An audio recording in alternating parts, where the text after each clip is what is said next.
안녕하세요. JM 오칸 여러분, 자, 좋은 하루 되고 계시죠? 자, 김정민입니다. 자, 오늘 영상은요, 임신 중 무리한 운동, 태아는 말없이 반응합니다. 임신은 여성이 자신의 몸을 다시 알아가는 시간입니다. 20대 여성의 경우 아직 젊고 활동적인 만큼 임신을 해도 예전처럼 운동을 이어가려는 경우가 많습니다. 특히 임신 초기에는 체형 변화가 크지 않기 때문에 임신 전과 동일한 강도나 루틴을 유지하려는 경향이 나타나기도 합니다. 태아를 위해서라도 건강해야 하니까, 운동을 하면 출산도 쉬워진다고 하니까 라는 생각으로 땀을 흘리는 건 어쩌면 자연스러운 일일지도 모릅니다. 하지만 그 좋은 의도가 과도한 운동으로 이어질 경우 산모의 몸은 물론 태아의 성장, 환경까지 영향을 받을 수 있다는 점을 간과해서는 안 됩니다. 오늘은 임신한 20대 여성이 무리하게 운동을 지속할 경우 태아에게 어떤 생리적 스트레스가 가해질 수 있는지, 그리고 우리가 정말 고려해야 할 건강한 운동이란 무엇인지에 대해서 이야기해 보도록 하겠습니다. 자, 영상 끝까지 시청 부탁드리겠습니다. 자궁 내 혈류량 감소로 인한 태아 산소 공급이 저하되기 시작합니다. 운동을 하면 산소와 혈액은 우선적으로 근육으로 이동하게 됩니다. 이는 건강한 비임신 상태에서는 당연하고 긍정적인 반응이지만 임신 중에는 이야기가 다릅니다. 산모가 고강도 운동을 할 경우 자궁으로 가야 할 혈류량이 줄어들어 태아에게 공급되는 산소와 영양이 일시적으로 부족해질 수 있습니다. 이는 특히 임신 초기 태아의 주요 장기가 형성되는 시기에 심장 박동수 이상, 성장 속도 저하와 같은 예민한 영향을 줄 수 있으며, 반복적으로 무리한 운동이 지속된다면 만성적 저산소 상태로 이어질 위험도 있습니다. 자궁 수축 유발 가능성과 유산 위험성이 증가됩니다. 과도한 유산소 운동이나 체온 상승을 동반하는 고강도 운동은 자궁의 수축을 유도할 수 있습니다.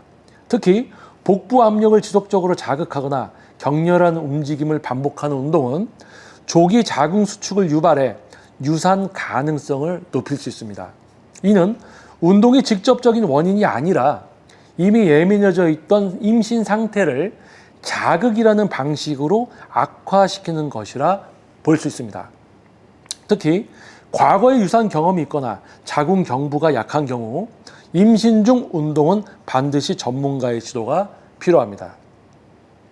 태아 체온 조절 시스템에 부정적 영향이 발생됩니다. 임신 중 산모의 체온이 과도하게 상승하면 태아는 스스로 체온을 조절할 능력이 부족하기 때문에 체온 이상 상태에 노출될 수 있습니다. 특히 1시간 이상 격렬한 운동을 하거나 통풍이 잘 되지 않는 공간에서의 유산소 운동, 뜨거운 날씨에 야외 활동을 지속할 경우 산모의 복부 온도 상승은 태아의 중추신경계 발달에 스트레스를 줄 수 있으며 드물게는 기형 발생 확률까지 높일 수 있다는 보고도 있습니다. 이처럼 체온 조절이 어려운 환경에서의 운동은 산모보다 태아에게 더 큰 영향을 준다는 점을 기억해야 합니다. 영양소의 소모 증가와 태아 성장이 지연되기 시작합니다. 임신 중 운동은 에너지 소비량을 늘립니다. 그런데 산모가 충분한 식사를 하지 않거나 살이 찔까봐 식사량을 조절하면서 운동을 병행하는 경우 필수 영양소의 결핍이 태아의 성장에 영향을 미칠 수 있습니다. 예를 들어 단백질, 철분, 엽산, 칼슘 등은 태아의 근육, 뼈, 신경계를 구성하는 핵심 요소인데 이들이 산모의 운동에 의해 더 빠르게 소모된다면 태아에게까지 충분히 공급되지 못하는 상황이 벌어지게 됩니다. 특히 체중 증가가 현저히 적거나 태아의 성장 곡선이 낮게 나타나는 경우 산모의 무리한 운동과 식이 조절 습관이 원인이 될 수 있습니다. 산모의 심리적 긴장감이 태아에게 전달되는 간접적 스트레스가 발생됩니다. 운동이 일상에서 스트레스를 해소해주는 좋은 수단이 될 수도 있지만 임신 중에는 오히려 운동 자체가 또 다른 스트레스 요인이 되기도 합니다. 이 정도 운동은 해도 되겠지. 안 하면 내가 나태해지는 것 같아. 몸이 무거워지는 게 불안해서 계속 움직여야겠다는 생각은 스스로를 긴장 속에 두게 하고 코르티솔 수치를 높이는 원인이 됩니다. 이러한 만성적 긴장은 태반을 통해 태아에게도 전달되며 태아의 신경계 발달, 정서적 안정감 형성에 미묘한 영향을 줄 수 있습니다. 결국 몸이 아니라 마음의 과로가 아기를 힘들게 만들 수 있다는 점 놓치지 않아야 합니다. 임신 중 운동은 반드시 필요합니다. 하지만 그것은 더 예쁜 몸, 출산 준비만을 위한 것이 아니라 나와 아이 모두가 편안하게 지낼 수 있도록 몸을 돌보는 방법이어야 합니다. 과도한 운동은 태아에게 생리적, 환경적 스트레스를 줄 수 있으며 젊고 건강하다는 이유로 이 위험을 과소평가해서는 안 됩니다. 가장 좋은 운동은 지금의 내 몸 상태에 맞는 운동, 그리고 내 마음을 편안해지게 만드는 운동입니다. 산모가 자신의 몸을 존중할수록 태아는 더 안정된 환경에서 자라날 수 있습니다. 지금 당신의 움직임은 당신을 위한 것입니까? 아니면 불안에 대한 발현입니까? 오늘 하루는 몸도 마음도 쉬어갈 수 있도록 허락해주는 시간이 되기를 바랍니다.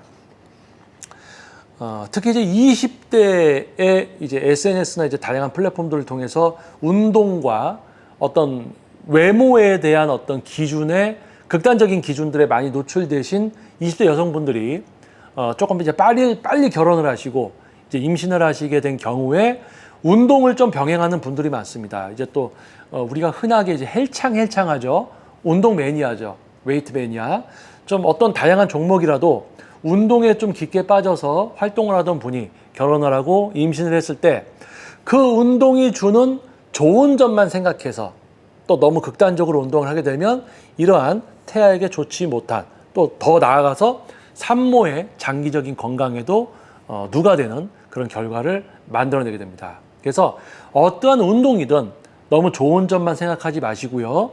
나의 상황에 맞는, 나에게 맞는 운동 강도와 종류, 그리고 때로는 쉼이 필요합니다. 쉬어가는 어떤 시기도 있어야 됩니다. 그래서 건강한 임신 중 관리, 그리고 출산, 그리고 산후 관리까지 하시는 여러분이 되시길 바라겠습니다. 자, 제2의 워크아웃 여러분, 좋은 하루 되시고요. 자, 저는 다음 영상에서도 또 여러분을 위한 현실적인 영상으로 다시 돌아오도록 하겠습니다. 여러분 좋은 하루 되세요. 감사합니다. 김정민이었습니다.